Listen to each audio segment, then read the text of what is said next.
Hello friends, welcome to Ajmal biology class. और मैं आप सब लोगों का शुक्रिया अदा करता हूं जो हमारे वीडियो को वॉच करते हैं और उनको सब्सक्राइब करते हैं। तो हम लोग जो है अपना जो एंडोक्राइन सिस्टम है उसको आगे बढ़ाएंगे, एंडोक्राइन सिस्टम।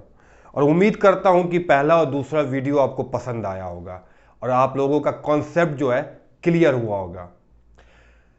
और आज फिर हम उसको सेकंड पोर्शन, यानी कि पहला पोर्शन एंडोक्राइन क्या था, दूसरा पिट्यूटरी ग्लैंड, तो आज जो है उसका मैकेनिज्म देखेंगे, कैसे उसका एक्शन होता है, इन सारे सिस्टम का हार्मोन कैसे काम करता है, आज वो देखेंगे। और आप लोगों से रिक्वेस्ट है, गुजारिश है कि आप सब लोग जरूर सब्सक्राइब करें। तो शुरू करने से पहले रीकैप मीन्स रिवाइज करते हैं कि पहले क्या हमने पढ़ा। तो बहुत ही ब्रीफ में हम लोग देखते हैं कि हम लोगों ने शुरुआत कहां से किया था और फिर हम लोग आगे उसके बाद आगे जो है प्रोसेस करेंगे कि कैसे हार्मोन काम करता है। तो हमारा जो शुरुआत था, हमने शुरू किया था एंडोक्राइन सिस्टम से। एंडोक्राइन सिस्टम क्या है, तो हमने देखा था कि एंडोक्राइन सिस्टम, जिसकी इंडोक्राइनोलॉजी जो होते हैं वो एंडोक्राइन सिस्टम को डील करते हैं। और इंडोक्राइनोलॉजी के जो फादर थे थॉमस एडिसन, उन्होंने कहा था कि एक इंडोक्राइन सिस्टम ऐसा सिस्टम है जो ब्रेन से इंटीग्रेट करता है, कोऑर्डिनेट करता है, उसके बाद जो है उसके इफेक्ट जो है बॉडी के अंदर नजर आते हैं। यानी कि न्यूरल सिस्टम के साथ इंडोक्राइन सिस्टम आपका जुड़ा हुआ है। एकदम क्लियर था, ये पहला लेक्चर इसी पे हमने दिया था कि कैसे दो सिस्टम, एंडोक्राइन सिस्टम और न्यूरल सिस्टम एक दूसरे के साथ कोऑर्डिनेट होके और कैसे वो काम करते हैं। उसके बाद हार्मोन के बारे में हमने देखा था कि हार्मोन का मतलब होता है टू इलिसिट, कि हार्मोन कैसे सेल के टारगेट सेल पे काम करता है। और पहली बार जो हार्मोन टर्म था वो स्टार्लिंग ने दिया था।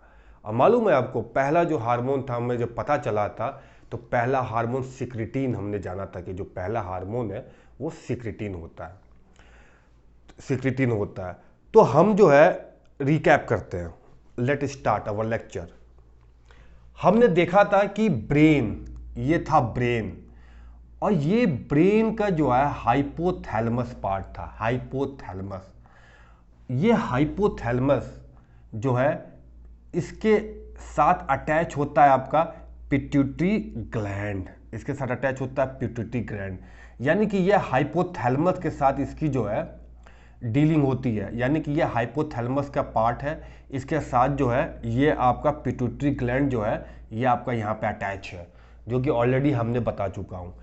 उसके बाद जो है ये जो है आपका ये पोस्टीरियर पिट्यूटरी, क्योंकि पीछे की तरफ है पोस्टीरियर, और ये एंटीरियर पिट्यूटरी।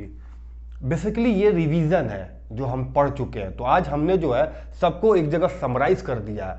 बिकॉज एक्चुअली क्या है कि मैं बार बार क्यों बताता हूं, ताकि जो है आपकी चीजें क्लियर हो जाए और इसी क्लास के दौरान ही जो है याद हो जाए। आपने देखा था कि जो पिट्यूटरी ग्लैंड है, जो पिट्यूटरी पार्ट है, इस पिट्यूटरी ग्लैंड का जो पोस्टीरियर पार्ट है, पोस्टीरियर, वो आपने देखा था कि न्यूरॉन जो होते हैं बड़े होते हैं। वो न्यूरॉन जो है आपका हाइपोथैलेमस से शुरू होके, इसका मतलब क्या है कि हाइपोथैलेमस से शुरू होके, यानी कि इसके साथ यहां से शुरू होके वो पोस्टीरियर पार्ट पे एंड होते हैं, पोस्टीरियर पार्ट पे एंड होते हैं। और ये ब्लड सर्कुलेशन है और यहाँ पे अपना हार्मोन सिक्रीट करते हैं, जो कि मैंने डिस्कस किया था, ADH, oxytocin, anti diuretic hormone. और oxytocin anti diuretic hormone kidney में काम कर रहा था, for the reabsorption of water को रीअब्जॉर्ब कर रहा था, ताकि बॉडी को डिहाइड्रेशन ना हो। मेमोरी ग्लैंड से ऑक्सीटोसिन मिल्क लेट डाउन, ताकि मिल्क निकले, मिल्क लेट डाउन, तो वो जो है मेमोरी ग्लैंड पे काम कर रहा था। और ऑक्सीटोसिन यूटेराइन कॉन्ट्रैक्शन, प्रेगनेंसी के वक्त काम कर रहा था। तो ये हमने जो है हार्मोन जो है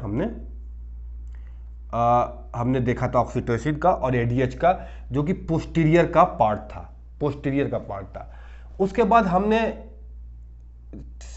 हार्मोन देखे थे जो एंटीरियर में क्या था। एंटीरियर में हमने बताया था ये पोर्टल सिस्टम था, hypophyseal portal system, artery, capillaries, vein, capillaries and then artery and then venous. तो हमने इसको डिस्क्राइब किया था कि ये पोर्टल सिस्टम जो है, यहाँ के न्यूरॉन शॉर्ट होते हैं। ये न्यूरॉन अपना अपना gonadotropic releasing hormone, growth hormone releasing hormone, somatostatin, thyroid stimulating hormone, cortical releasing hormone, prolactin inhibitory factor, ये सारे जो है ब्लड स्ट्रीम में अपना जो है रिलीज कर दे रहे थे, रिलीज, और ये जाके अपने टारगेट सेल पे काम कर रहे थे। इस टारगेट सेल से एफएसएच यानी कि गोनाडोट्रोपिन वाला एफएसएच एलएच हार्मोन ब्लड में जा रहा था।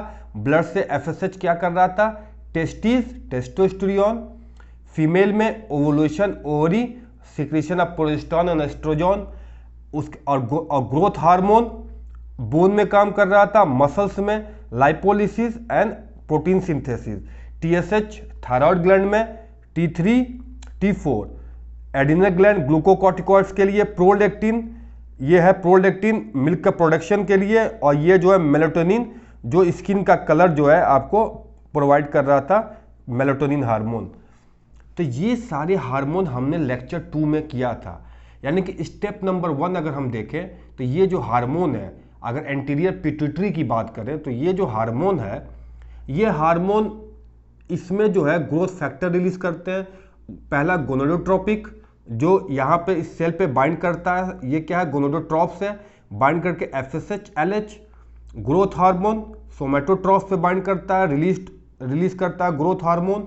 और ये टीएसएच थायराइड स्टिमुलेटिंग हार्मोन, यानी स्टेप नंबर 1 न्यूरॉन ने रिलीज किया फैक्टर गया ब्लड स्ट्रीम पे जाके इस सेल पे बाइंड किया, इस सेल पे बाइंड किया तो एफएसएच एलएच रिलीज हुआ। ये कहाँ रिलीज हुआ, ब्लड स्ट्रीम में।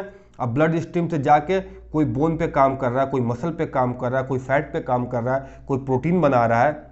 उसी तरह ये जो एफएसएच एलएच क्या है, टेस्टिस पे काम कर रहा है, ओवरी पे काम कर रहा है।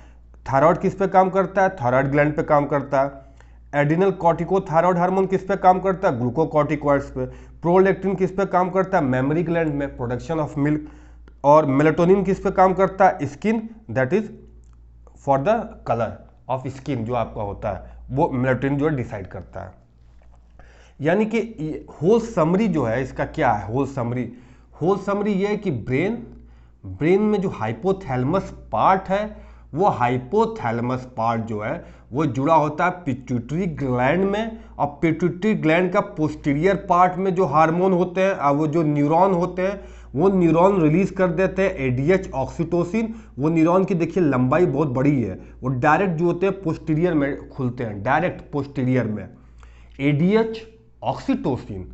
और ये जो हार्मोन होते हैं एंटीरियर वाले, उनके साइज छोटा होता है, वो कहाँ पर रिलीज करते हैं, portal system, that is hypophyseal portal system, जो हम लोगों ने पढ़ चुके हैं, हाइपोफिजियल पोर्टल सिस्टम।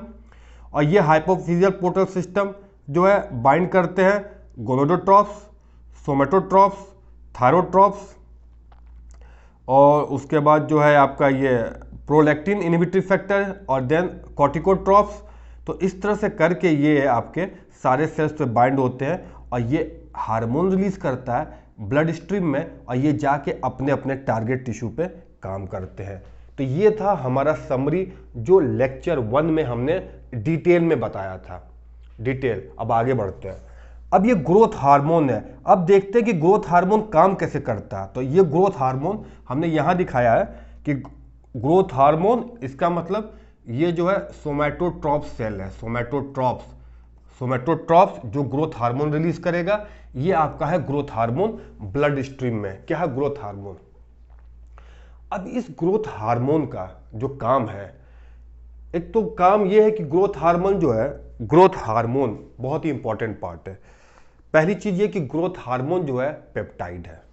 पहली चीज, ग्रोथ हार्मोन काम कहां करेगा, बोन पे, बोन, यानी ग्रोथ हार्मोन आदमी की लंबाई बढ़ाता है, यानी ग्रोथ करता है, मसल्स डेवलप करता है, मसल्स को डेवलप करता है।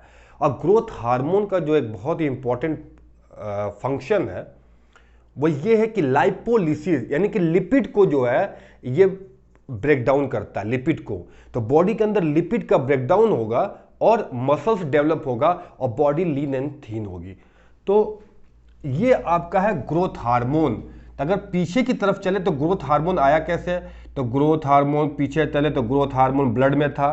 ब्लड में कहाँ से आया, ये ग्रोथ हार्मोन, ये है सोमेटोट्रॉफ्स जो ग्रोथ हार्मोन रिलीज कर रहा है। तो ये पीछे चले तो यहाँ ये वाली सेल जो है, ये सेल ग्रोथ हार्मोन रिलीज कर रहा है। और उसके पीछे चले तो ये कहाँ से आ रहा है, इस पोर्टल सिस्टम से आ रहा है, हाइपोफिजियल पोर्टल सिस्टम से आ रहा है। उसके पीछे चलते चले गए तो ये कहाँ से आया, ये कौन सा फैक्टर है, तो ये न्यूरॉन जो है यहाँ पे डाल रहा है। ये न्यूरॉन कहाँ पे है, तो ये हाइपोथैलेमस के साथ अटैच है। और कहाँ पे, एंटीरियर पिट्यूटरी। तो ये तो पीछे की तरफ ऊपर से चले अगर तो हाइपोथैलेमस, एंटीरियर पिट्यूटरी, ये जो पोर्शन होता है एडिनो हाइपोफाइसिस, ये होता है इमिनेंट, ये होता है इन्फंडुलम पार्ट जो है। उसके बाद ये न्यूरॉन है, न्यूरॉन ने सिक्रीट किया growth hormone, releasing hormone hypophyseal portal system में। ये सेल पे काम किया सोमेटोट्रॉप पे, तो ग्रोथ हार्मोन फिर रिलीज किया कहाँ पे, ब्लड में। ये ब्लड में गया, ब्लड में आने के बाद कहाँ करेगा, ये जाएगा सेल में। ये कहाँ जाएगा, सेल्स में, ये जाएगा सेल्स में।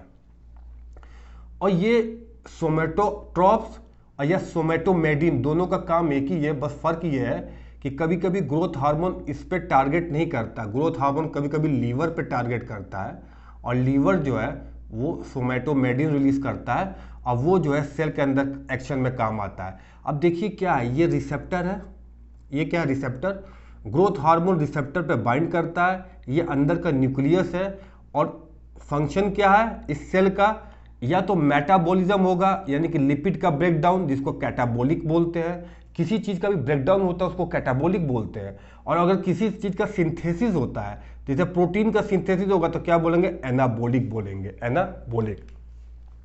यानी कि अगर फंक्शन की बात करें तो ग्रोथ हार्मोन यहाँ पे क्या कर रहा है, ग्रोथ हार्मोन जो है बॉडी को लीन बना रहा है, क्योंकि मसल्स में और बोन में डेवलपमेंट में हेल्प करता है। मसल और बोन के डेवलपमेंट में क्या करता है, हेल्प करता है। ग्रोथ हार्मोन क्या कर रहा है, लाइपोलिसिस, यानी कि लिपिड ब्रेकडाउन होगा तो मसल्स की जो है बॉडी के अंदर जो है मसल की जो क्वांटिटी वो इंक्रीज करेगी। तो और लिपिड क्या होगा, वो टूटेगा और फ्री फैटी एसिड ब्लड में चला जाएगा।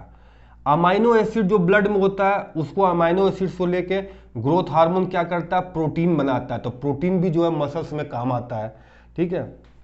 और उसके बाद आपका जो है लिपिड जो होता है, यहाँ पे एक ये है आपका हार्मोनल सेंसिटिव लाइपेज इंजाइम है।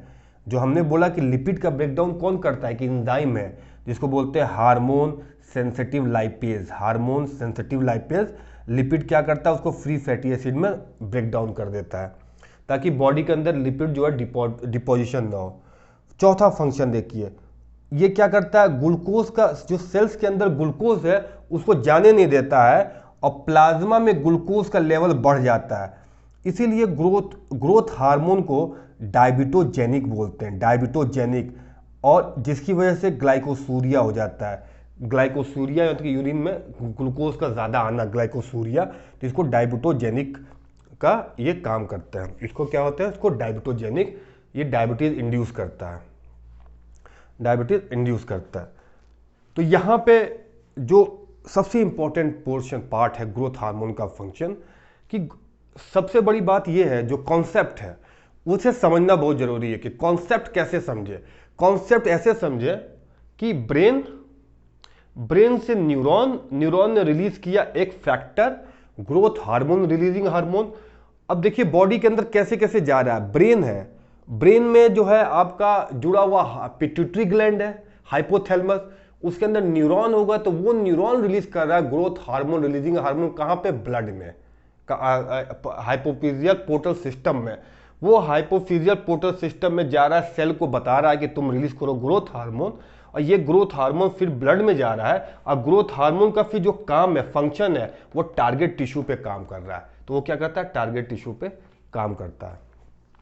इसका मतलब क्या है कि जो हमने पहले ही बोला था कि इंडोक्राइन क्या है, इंडोक्राइन डक्टलेस सिस्टम, यानी कि उसमें कोई डक्ट नहीं होता है। उसका जो एक्शन होता है कि हार्मोन जो होता है ब्लड स्ट्रीम में रिलीज हो जाता है, और ब्लड स्ट्रीम में रिलीज होने के बाद डिस्टेंस जो टारगेट सेल है उस पर काम करता है।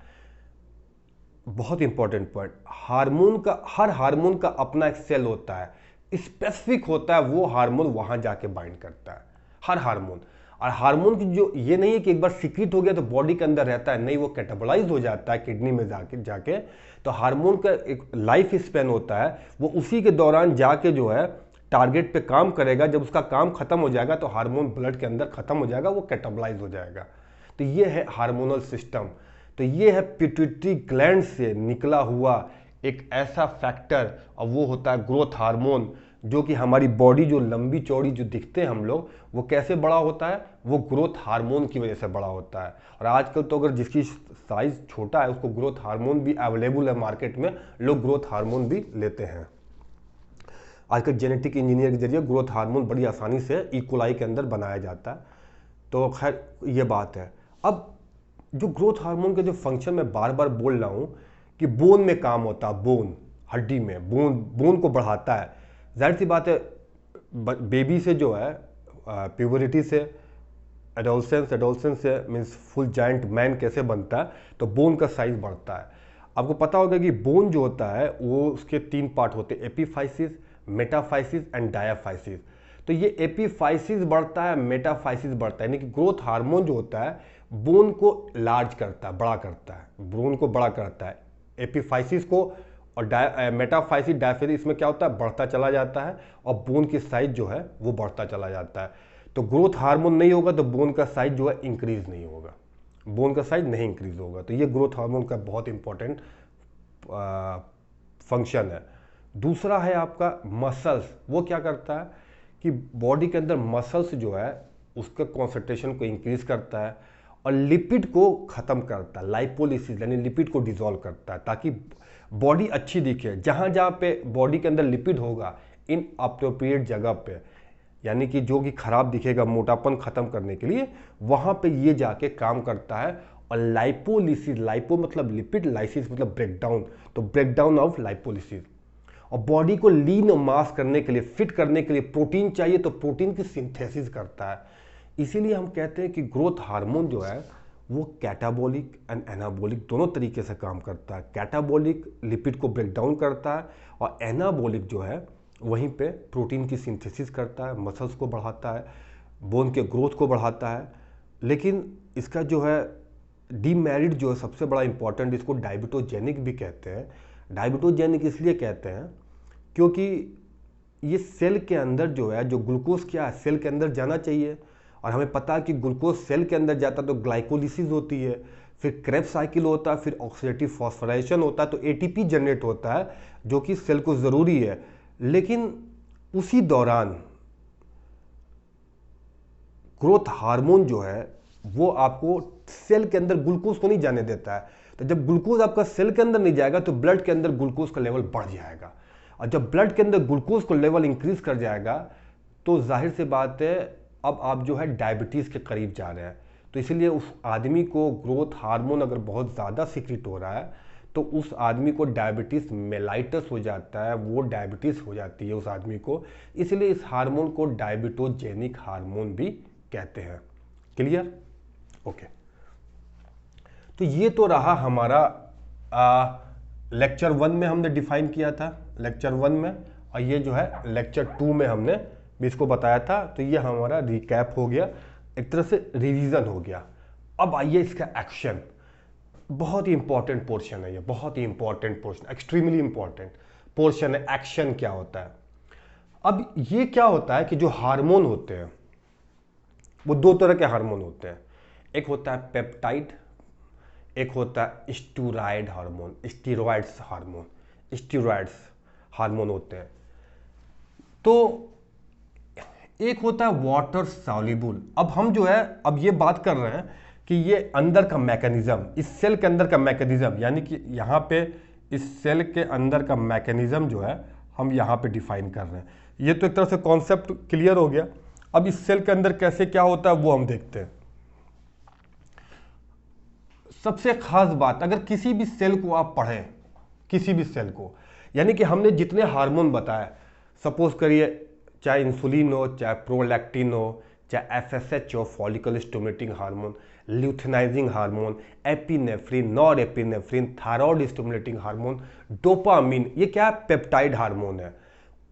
अपोजिट टू डैट, उसके अपोजिट में क्या स्टेरॉइड है, जैसे testosterone, estrogen, progesterone, aldosterone, vitamin D, D3, T4, retinoid, ये सब क्या है, ये सब स्टेरॉइड है। तो दोनों का काम करने का तरीका अलग है, दोनों का काम करने का तरीका अलग है। तो उसी को बोलते हैं mechanism of hormonal action on target cell. अब इन सेल पे काम कैसे कर रहा है ये हम बताएंगे। तो एक क्या वाटर सॉल्युबल और एक है लिपिड सॉल्युबल। वाटर सॉल्युबल का मतलब आपका जो है वाटर के अंदर तो रहेगा, यानी कि इंटरस्टिशियल फ्लूइड के अंदर रहेगा। अब वो यानी कि वाटर सॉल्युबल जो होता है वो सेल के अंदर नहीं जाएगा। क्यों नहीं जाएगा? क्योंकि आप क्लास 6-7 से पढ़ते आ रहे होंगे कि जो मेम्ब्रेन होती है वो क्या होता है, वो लिपिड की होती है। क्या होती है? मेम्ब्रेन जो होती है वो लिपिड की होती है। तो लाइक डिजॉल्व्स लाइक, तो क्या होता है कि लिपिड की मेम्ब्रेन की वजह से ये जो होता है आपका जो हार्मोन पेप्टाइड होगा, प्रोटीन होगा, वो अंदर नहीं जाएगा, वो अंदर नहीं जाएगा क्योंकि लिपिड के लिए वो इम्परमिएबल है, परमिएबल नहीं, इम्परमिएबल है। वो इनहिबिटर के काम अंदर नहीं जा सकता है, अलाउ नहीं करेगा कि अंदर जाए, क्योंकि ये क्रॉस करने के लिए आपको लिपिड को क्रॉस करना होगा, लिपिड के अंदर घुसना होगा। और जो वाटर सॉल्युबल है, लिपिड नहीं वाटर सॉल्युबल है, वो अगर वाटर सॉल्युबल है तो वो मेम्ब्रेन को क्रॉस नहीं करेगा। तो अब जो है एक हो गया वाटर सॉल्युबल, दूसरा हो गया लिपिड सॉल्युबल। इसका मतलब अगर लिपिड में सॉल्युबल होगा ये, तो आपको मालूम है ये जो हार्मोन है वो अंदर चला जाएगा और एक बाहर काम करेगा। तो इसका मतलब क्या है? इसका मतलब ये है, देखिए बड़ा क्लियर है, सेल के अंदर ही सब कुछ होना है। जो भी हमारी बॉडी के अंदर हो रहा है वो सेल के अंदर हो रहा है। पहला कॉन्सेप्ट। दो तरह की सेल है यहाँ पे, एक सेल 1, एक सेल 2, दो तरह की सेल है। एक सेल पे सिर्फ पेप्टाइड काम कर रहा है, एक पे स्टेरॉइड काम कर रहा है। पेप्टाइड क्या काम करेगा? सेल के ऊपर सरफेस पे काम करेगा। पेप्टाइड जो होगा वो सरफेस पे जो है काम करेगा, और जो स्टेरॉइड होगा वो न्यूक्लियस के अंदर, सेल के अंदर जाके उसका रिसेप्टर अंदर होगा।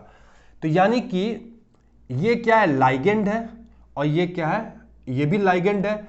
इसका रिसेप्टर जो है मेम्ब्रेन पे है, मेम्ब्रेन पे। इसका रिसेप्टर कहाँ है? अंदर है, इंट्रासेलुलर है। कहाँ पे है? इंट्रासेलुलर है। अब यहाँ पे क्वेश्चन है कि रिसेप्टर क्या है, व्हाट इज रिसेप्टर? ठीक है, तो रिसेप्टर क्या होते हैं? इसका देखिए रिसेप्टर यहाँ इसका अंदर है। रिसेप्टर जो है मैक्रोमोलिक्यूल है, मैक्रोमोलिक्यूल रिसेप्टर। ये रिसेप्टर जो है हार्मोन से बाइंड होता है या लाइगेंड से बाइंड होता है। लाइगेंड क्या होते हैं? एक्चुअली लाइगेंड जो हार्मोन से बाइंड करके लाइगेंड हार्मोन कॉम्प्लेक्स बना है। लाइगेंड हार्मोन भी हो सकता है, लाइगेंड कोई प्रोटीन हो सकता है, लाइगेंड टॉक्सिक कंपाउंड होता है, लाइगेंड ड्रग होता है। कोई भी लाइगेंड हो के इसको इन्फ्लुएंस कर सकता है, इसके सेल के अंदर जो है इसके बायोलॉजिकल एक्शन को चेंज कर सकता है।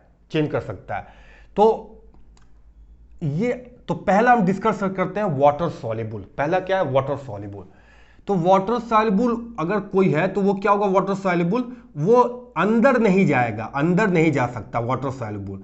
ये क्या करेगा? इसका जो रिसेप्टर है वो बाहर होता है। रिसेप्टर्स क्या होते हैं? बायोमोलिक्यूल, मैक्रो बायोमोलिक्यूल्स होते हैं जो ट्रांसड्यूसर्स होते हैं। और ये हमने शो किया receptor FSH, follicle stimulating hormone. अब ये क्या है? पेप्टाइड है। अब ये FSH की जगह आप जितने भी पेप्टाइड हो ऐसे ही काम करेगा, चाहे आपका प्रोलैक्टिन हो, चाहे आपका इंसुलिन हो, चाहे आपका एपिनेफ्रिन हो, नॉरएपिनेफ्रिन हो, TSH हो, डोपामिन हो, सब ऐसे काम करेगा। तो देखिए ये लाइगेंड है। लाइगेंड क्या है? जो रिसेप्टर से बाइंड करे। तो लाइगेंड जो है रिसेप्टर से यहाँ पे बाइंड किया, ये रिसेप्टर है, रिसेप्टर से लाइगेंड बाइंड किया। लाइगेंड बाइंड करने के बाद इस रिसेप्टर में चेंज हुआ, इसके अंदर बायोलॉजिकल चेंज, बायोलॉजी पढ़ रहे ना, तो बायोलॉजिकल चेंज। अब इसके अंदर कुछ खलबली मची, बायोलॉजिकल चेंज हुआ, यानी कि यहां पे इसको पहला मैसेज मिला, फर्स्ट मैसेज मिला, प्राइमरी मैसेंजर, पहला मैसेज मिला यहां पे। वो मैसेज अंदर जो है कन्वे किया, आगे बढ़ाया। तो यहां पे कुछ प्रोटीन होगी जो एक्टिवेशन ऑफ प्रोटीन, सिग्नलिंग हम शॉर्ट में बता रहे हैं। यहां पर प्रोटीन एक्टिवेट होगा और सेकेंड मैसेंजर में आता है CMP कैल्शियम और IP3, ये सेकेंड मैसेंजर है। तो सेकेंड मैसेंजर सेल के अंदर पहला मैसेज कौन लेता आता है, वो मेम्ब्रेन यानी कि बाहर की तरफ से। तो पहला मैसेंजर ये हुआ जो यहां बाइंड किया, सेकेंड मैसेंजर ये हुआ, और तीसरा क्या हुआ अंदर, फिर फिजियोलॉजिकल चेंज हुआ। अगर सपोज करिए FSH है तो ओवरी जो है ग्रोथ करेगा, अगर प्रोलैक्टिन है तो अंदर क्या करेगा, सेल के अंदर मिल्क का प्रोडक्शन बढ़ाएगा। उसी तरह एपिनेफ्रिन, नॉरएपिनेफ्रिन बाइंड करके सेल के अंदर जो है चीजों में चेंज करते हैं। बायोलॉजिकल एम्प्लीफिकेशन होता है, बायोलॉजिकल चेंजेस सेल के अंदर बाहर की तरफ बाइंड करने के बाद इसके अंदर चेंज आता है। डिपेंड करता है कि टारगेट सेल को कौन सा लाइगेंड, FSH बाइंड किया तो ओवरी में ग्रोथ होगा, LH बाइंड किया तो टेस्टोस्टेरोन में ग्रोथ होगा, टेस्टिस पे काम करेगा। तो उसी तरीके से सारे हार्मोन, इंसुलिन है तो इंसुलिन सीक्रेट करेगा, इंसुलिन अगर लाइगेंड बाइंड करता है तो इसके अंदर क्या होगा, ग्लूकोज का मेटाबॉलिज्म, सारी चीजें होगा। तो बड़ा आसान है, बहुत ही इजी है, मैं बता रहा हूं।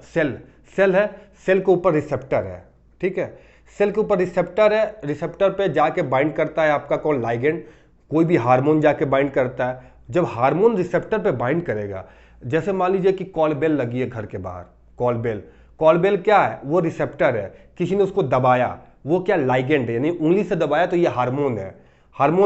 कॉल बेल क्या, वो रिसेप्टर है घर का, यानी कि ये सेल का, ये घर जो है सेल है। दबाया, अब क्या हुआ, जब ट्रिंग बजा तो अंदर खलबली मची, अंदर खलबली नहीं, मैसेज गया, तो पहला मैसेज कहां गया, बाहर की तरफ, फर्स्ट मैसेंजर। और जब दबाया तो अंदर की तरफ सेल के अंदर क्या होगा, सेकंड मैसेंजर। और अंदर क्या क्या होता है, अंदर ये होता है कि अगर सेल के अंदर मेटाबॉलिज्म देखा जाए अगर, तो ग्लाइकोलाइसिस स्टार्ट हो जाए, ग्लूकोज का ब्रेकडाउन स्टार्ट हो जाए, तो उसके लिए एंजाइम चाहिए, प्रोटीन चाहिए, या DNA में कोई नया प्रोटीन बनाना है तो ट्रांसलेशन प्रोसेस शुरू हो जाता है। तो एक तो होता है कि मेटाबॉलिक अल्ट्रेशन, दूसरा होता है जीनोमिक अल्ट्रेशन। जीनोमिक यानी एक तो मेटाबॉलिज्म में चेंज आएगा, एक तो जीनोम में, क्योंकि दो ही चीज होती है सेल के अंदर, या तो मेटाबॉलिज्म में खलबली मचेगी या तो DNA के अंदर खलबली मचेगी, depend upon the your type of ligand and receptor. और हर लाइगेंड जो होता है रिसेप्टर उसका स्पेसिफिक होता है। तो यहां पे सिर्फ क्या है, मेम्ब्रेन रिसेप्टर बाउंड किया, हार्मोन रिसेप्टर कॉम्प्लेक्स, और सेल के अंदर ये सारे चेंजेस ये आ गए। दूसरा जो है हमने बताया था क्या, लिपिड सॉल्युबल। लिपिड में एस्ट्रोजन, स्टेरॉइड। तो स्टेरॉइड क्या होते हैं, वो लिपिड सॉल्युबल होते हैं, मतलब लिपिड अंदर चला जाएगा, इसको रिसेप्टर जो होता है वो अंदर होता है, इसका रिसेप्टर का अंदर होता है। तो उसी तरह चाहे एस्ट्रोजन हो, चाहे प्रोजेस्टेरॉन हो, चाहे टेस्टोस्टेरोन हो, चाहे एल्डोस्टेरोन हो, चाहे विटामिन D हो, चाहे T3 हो, T4 हो, रेटिनॉइड हो, उसके रिसेप्टर अंदर होते हैं सेल के अंदर। देखिए यहाँ पे सेल के अंदर, तो ये डायरेक्ट अंदर चला जाएगा, यहाँ पे जाके ट्रिगर करेगा, यहाँ पे जाके इसको बाइंड करेगा, और यहाँ पे DNA को बोलेगा आप प्रोटीन बनाओ, ताकि हमें सेल का चाहे ग्रोथ हो चाहे प्रोलिफरेशन हो, जो भी एक्शन होगा वो अंदर की तरफ होगा। तो इस तरह से ये दो सेल जो है काम करता है। इसका मतलब ये हुआ कि कहानी शुरू हुई थी ब्रेन से, ब्रेन की कहानी पिट्यूटरी ग्लैंड से, पिट्यूटरी ग्लैंड की कहानी शुरू हुई थी ब्लड स्ट्रीम से, हाइपोफिजियल पोर्टल वेन। ये हाइपोफिजियल पोर्टल वेन सेल पे काम किया, जो कि posterior anterior part of pituitary था। यहां से ब्लड स्ट्रीम में गया, ब्लड स्ट्रीम में ग्रोथ हार्मोन सीक्रेट किया, ग्रोथ हार्मोन हुआ चाहे स्टेरॉइड हुआ, जो भी हुआ उसका एक्शन जो है, फाइनल एक्शन यहां पे हुआ, और उसके अंदर जो भी रिएक्शन हुआ आप इसको देख सकते हैं।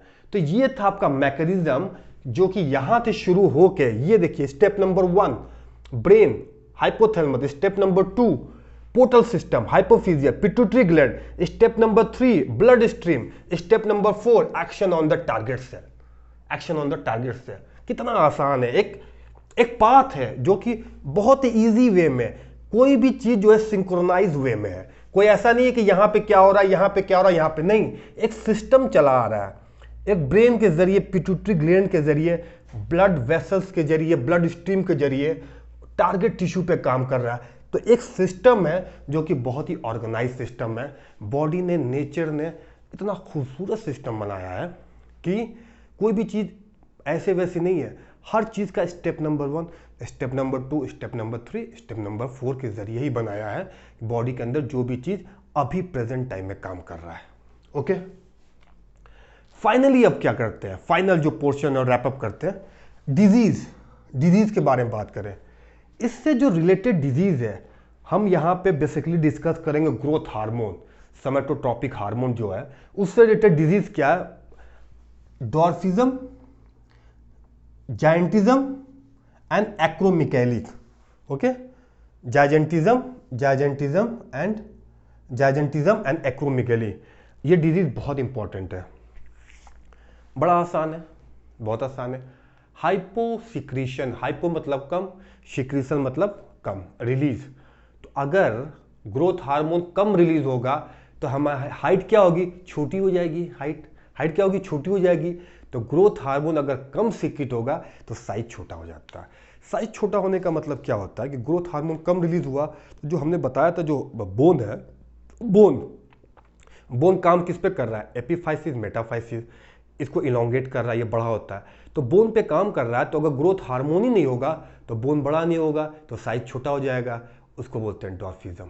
ये पर्टिकुलरली होता कब है, बेसिकली पिट्यूटरी के अंदर अगर कोई इंजरी हो जाए, पिट्यूटरी के अंदर, तो पिट्यूटरी के अंदर कोई इंजरी हो जाती है तो उसकी वजह से साइज छोटा हो जाता है, जिसको डॉर्फिज्म कहते हैं। डॉर्फिज्म मतलब छोटा साइज, बौना देखे होंगे आपने, जस्ट लाइक दैट, तो उसको बोलते हैं डॉर्फिज्म। ओके, डॉर्फिज्म। और जो डिफेक्ट है, यानी कि hyposecretion of growth hormone, pituitary में कोई डिफेक्ट है, कोई प्रॉब्लम है, इंजरी हो जाती है, उस कंडीशन को कहते हैं एटिलियोसिस। एटिलियोसिस में क्या होता है, डॉर्फिज्म हो जाता है, साइज छोटा हो जाता है। एटिलियोसिस किससे रिलेटेड है, पिट्यूटरी में कोई इंजरी हो जाए, कोई प्रॉब्लम हो जाए, कोई डिफेक्ट हो जाए, यानी कि ये पिट्यूटरी ग्लैंड में अगर कोई डिफेक्ट हो जाता है तो ग्रोथ हार्मोन नहीं सिक्रीट होता है, तो उसको एटिलियोसिस कहते हैं। और उस कंडीशन में जो आदमी के अंदर जो साइज छोटा जाता है उसको क्या बोलते हैं, डॉर्फिज्म। डॉर्फ मतलब छोटा हो जाता है। दूसरा हाइपोसिक्रीशन, आपने कभी कभी देखा होगा कोई बहुत ही लंबा है, बहुत जायंट है, जायंटिज्म, तो ऑफकोर्स ग्रोथ हार्मोन बहुत ज्यादा उसके अंदर सीक्रेट हो रहा है, रिलीज हो रहा है। यानी कि हाइपर सिक्रीशन, हाइपर मतलब ज्यादा, सिक्रीशन मतलब बहुत ज्यादा रिलीज होना, ग्रोथ हार्मोन का रिलीज होना, हाइपर सिक्रीशन। तो ग्रोथ हार्मोन जब बहुत ज्यादा सिक्रीट होगा तो उसको क्या बोलेंगे, जायजेंटिज्म बोलेंगे। इसका मतलब अभी तक जो डॉर्फिज्म में जो बोन का साइज जो छोटा था, क्योंकि ग्रोथ हार्मोन कम था, अब यहां पे हाइपर सिक्रीशन हो रहा है ग्रोथ हार्मोन का, तो इसका साइज बढ़ गया। इसका साइज, ग्रोथ हार्मोन चला तो साइज बढ़ जा रहा है। इस सब आदमी जो है बहुत टॉल हो जा रहा है। तो बोन क्या हो जा रही है, बोन बहुत लॉन्ग हो जा रही है, बोन। इसको बोलते हैं जायंट आदमी, जायंट, बड़ा एलिफेंट आदमी, जायंटिज्म। इसको बोल जायंटिज्म, जायंटिज्म। एक कंडीशन जो है वो आती है एक्रोमिगैली। एक्रोमिगैली में भी ग्रोथ हार्मोन बहुत ज़्यादा बनता है। तब क्वेश्चन ये है कि अगर एक्रोमिगैली में भी साइज उतनी लंबी नहीं होती है, लेकिन उसमें भी ग्रोथ हार्मोन बहुत ज़्यादा रिलीज हो रहा है। बहुत ही इंपॉर्टेंट है यहाँ समझना कि एक में ग्रोथ हार्मोन ज़्यादा हो रहा है तो उसकी साइज बड़ी हो जा रही है, दूसरे में ग्रोथ हार्मोन ज़्यादा हो रहा है तो साइज नहीं बड़ी हो रही है। फर्क समझना, डिफरेंस। उसकी वजह क्या है, अब क्या होता है कि एपिफाइसिस जो होता है, एक होता है एपिफाइसिस, एक बार ग्रो हो रहा है, फिर वो एक टाइम आता है जब वो बंद हो जाता है, क्लोज हो जाता है। तो जायंटिज्म में क्या होता है, एपिफाइसिस जो क्लोज नहीं होता है, ग्रोथ हार्मोन तभी रिलीज होता है। ग्रोथ हार्मोन रिलीज होता चला जाता है, अब बोन डेवलप होता चला जाता है। लेकिन एक्रोमिगैली में क्या होता है कि सपोज करिए बोन का जो है मैक्सिमम हो गया, एपिफाइसिस जो है अब क्लोज हो गया, बंद हो गया, अब बोन नहीं बढ़ना है, बंद हो गया। उसके बाद ग्रोथ हार्मोन जो है ज्यादा आ रहा है। जब हड्डी का डेवलपमेंट बंद हो गया उसके बाद जो है ग्रोथ हार्मोन बढ़ रहा है। तो जब ये हड्डी का एपिफाइसिस क्लोज हो गया है, इसका जो है इसकी लिमिटेशन, उसके बाद अगर आप ग्रोथ हार्मोन दे रहे हो तो क्या फर्क पड़ेगा, साइज में नहीं फर्क पड़ेगा। तो किस में फर्क पड़ता है, उसका जो जॉ होता है ना वो आगे की तरफ बढ़ जाता है, प्रोट्रूड, नाक जो होती है उसकी लंबी हो जाती है, जबान उसका बढ़ जाता है, एक्स्ट्रा ऑर्बिटल जो भवें उसकी उभर जाती है, माथा जो है मतलब मेम्ब्रेनस बोन्स जो होती हैं वो ठीक हो जाती हैं। और जो एक्सट्रीमाइटीज होती हैं, एक्सट्रीमाइटीज यानी कि हाथ तो लंबे हो जाएंगे, ग्लव्स बढ़ जाता है, हाथ एक्सट्रीमाइटीज, पैर के हाथ तो लंबे हो जाते हैं, साइज नहीं बढ़ रहा लेकिन बाकी चीजें बढ़ के ऐसे हो जाती हैं जिसको एक्रोमिगैली बोलते हैं। तो एक्रोमिगैली और जायंटिज्म में फर्क क्या है, जायंटिज्म में क्या होता है कि ग्रोथ हार्मोन में अभी एपिफाइसिस बंद नहीं हुआ है, अभी वो बोन डेवलप कर रहा तभी ग्रोथ हार्मोन आ रहा है। लेकिन एक्रोमेगाली में क्या होता है, बोन जो है मैक्सिमम बढ़ चुका है, लेकिन उसके बाद अगर ग्रोथ हार्मोन आ रहा है तो ग्रोथ हार्मोन साइज तो नहीं बढ़ा पाएगा, लेकिन बाकी चीजें जो है, जॉ का जो है आगे बढ़ना, नोज का प्रोट्रूजन होना, टंग का बड़ा होना, एक्स्ट्रा ऑर्बिटल का बड़ा होना, एक्सट्रीमाइटीज मतलब क्या होते हैं, एंड्स के इसके जो है पैर के हाथ के बढ़ जाते हैं, उसको बोलते हैं एक्रोमेगाली। एक्रोमेगाली, तो ये हमारा जो है डिफरेंस है जाइजेंटिज्म में और एक्रोमेगाली में, और दोनों जो है सिक्रीट होते हैं हाइपोसिक्रीशन, हाइपर सिक्रीशन के ग्रोथ हार्मोन का ये कॉन्सेप्ट है। तो इसका मतलब ये हुआ, एक बार लास्ट रिवीजन आपका, ये brain, pituitary gland, blood stream, blood में गया, टारगेट किया, अगर वाटर सॉल्युबल है तो ऊपर की तरफ काम करेगा, कॉम्प्लेक्स करेगा, और अंदर जो है बायोलॉजिकल एक्शन दिखाएगा, स्टेरॉइड होगा तो अंदर जाएगा, ये एक्शन दिखाएगा। और डिजीज कौन सी होती है, डॉर्फिज्म, जाइजेंटिज्म, एक्रोमेगाली। ग्रोथ हार्मोन हाइपोसिक्रीशन तो डॉर्फिज्म, और हाइपर सिक्रीशन तो जाइजेंटिज्म। और अगर एक्सेस एनलार्ज ऑफ बोन और हाइपर सिक्रीशन जो होती है उसको एक्रोमेगाली कहते हैं, जिसमें जो है वो बोन जो है वो रुक जाता है, और फेस और वर्टिबुलर कॉलम जो है और फोलिम वगैरह का ग्रोथ ज़्यादा होता है, जिसको एक्रोमेगाली कहते हैं। तो ये है हमारा टोटल, ऑलमोस्ट हमने पिट्यूटरी ग्लैंड का जो है उसकी एनाटॉमी, उसका एक्शन, उसका फंक्शन, उसकी रिएक्शन, उसका हार्मोन, ऑलमोस्ट सारा कवर कर दिया। और ये है हमारा पिट्यूटरी ग्लैंड, और नेक्स्ट टाइम हम लोग थायराइड ग्लैंड जो करेंगे। तो आप लोगों का thank you very much, and please subscribe.